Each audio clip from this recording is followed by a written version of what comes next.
September 1944. The war had already rolled across most of France like a storm of steel. Villages had fallen, highways were secured, and the German retreat was becoming more desperate by the day. But one city refused to move. Nestled behind thick medieval walls, the town of Saint-Marcel sat directly in the path of General Patton's advancing Third Army. Its narrow streets and ancient stone gates made it a perfect choke point, and a nightmare for armored divisions trying to move east toward Germany. Patton didn't want to fight there. Urban combat would slow everything down, destroy tanks, cost lives. So he sent a message instead. A simple one. Open the gates, let us pass. No one needs to get hurt. Inside the city, the mayor read the note twice, then a third time. German forces had withdrawn only hours earlier. The resistance was still organizing. Civilians were hiding in basements, and rumors of spies and infiltrators spread faster than gunfire. To him, the Americans were still an unknown army. He wasn't about to gamble the safety of thousands on a piece of paper signed by a foreign general. So he refused. The gates would remain closed.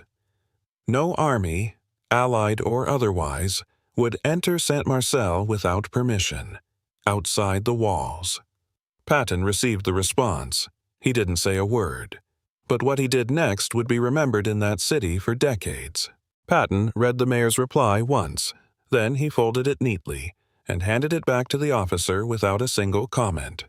No shouting, no threats, no dramatic speeches, just silence. Around him, his staff waited, expecting an order for artillery preparation or maybe even an armored breach of the gate. After all, time wasn't just important now. It was everything. Every hour the Third Army sat still gave German forces more time to regroup behind the Siegfried Line. Every delay meant more roadblocks ahead, more resistance, more lives lost further down the line. Urban combat inside Saint-Marcel would turn this quiet French town into rubble, and Patton knew it. So instead of giving the order to attack, he gave a different command. Within minutes, American engineers began moving into position, not toward the gate, but toward the open ground just outside the walls.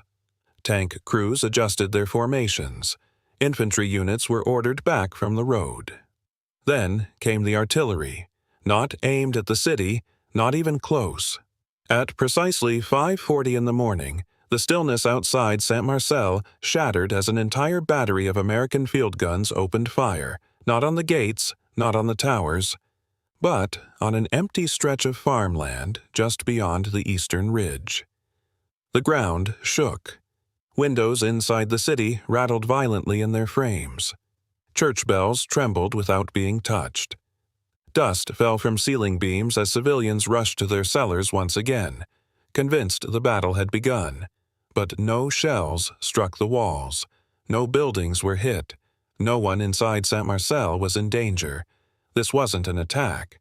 It was a message, a demonstration of what could happen if the gates stayed closed. Inside City Hall, the mayor froze as the thunder rolled across the valley again and again. Reports flooded in from the watchtowers. American tanks repositioning, soldiers forming lines, more artillery being unlimbered. They weren't leaving, and they weren't asking again, for the first time since the Germans had withdrawn. The mayor began to wonder if keeping the gates closed might cost the city far more than opening them ever would. The artillery stopped as suddenly as it had begun. No warning, no final shot, just silence. A heavy, unnatural silence that settled over Saint-Marcel like morning frost. From the watchtowers, city guards reported movement below. Through the thinning fog, the outlines of American armor were now clearly visible. Sherman tanks forming a wide, disciplined line across the road leading to the gate. Not advancing, not retreating, waiting. Their engines idled with a low mechanical growl that echoed off the ancient stone walls. Inside City Hall, the mayor stood motionless beside the tall arched window overlooking the valley. The vibration from the earlier shelling had stopped, but the memory of it still rang in his ears. They hadn't fired at the city. They could have. They didn't breach the walls. They could have. And now, they were showing him exactly what would happen if they chose to. A young resistance officer entered the room without knocking. "The Americans have sent another message," he said quietly. The mayor took the folded paper with trembling fingers. This one was shorter. No threats, no demands. Just one sentence. "We will pass through Saint-Marcel today." Nothing more. Outside, American infantry had begun setting up temporary road markers, calmly measuring the width of the approach roads. Engineers were inspecting the bridge beyond the gate through binoculars. They weren't preparing to attack. They were preparing to move through, with or without permission. Minutes passed. Then another artillery shell detonated somewhere far beyond the eastern hills, not near the city, but close enough for its echo to ripple through the valley like distant thunder. A reminder. The mayor closed his eyes. If the gates remained shut, Saint-Marcel would become a battlefield by nightfall.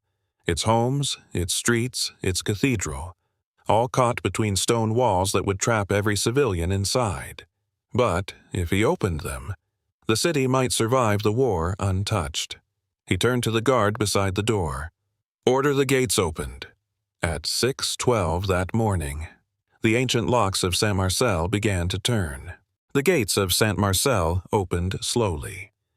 Not with the sound of celebration, but with the grinding protest of iron that had not moved in years. From behind lace curtains and cellar doors, civilians watched in silence as the first American Sherman tank rolled beneath the stone archway. Its tracks clattered against centuries-old cobblestones, the only sound in a city that had braced itself for destruction only hours earlier. Infantry followed behind, disciplined, orderly, weapons lowered. There were no shouted commands, no house-to-house searches, no gunfire echoing through the narrow streets, just the steady movement of an army passing through. At the center of the column, a jeep came to a halt in the town square. General Patton stepped out. The mayor approached him cautiously, flanked by two resistance members who looked just as uncertain as he did. For a moment, neither man spoke. The mayor finally broke the silence. "You could have destroyed this city." Patton looked around the square, at the shuttered windows, the untouched cathedral, the children now peeking out from behind their mothers' coats. Then he replied, "I didn't come to France to destroy French cities."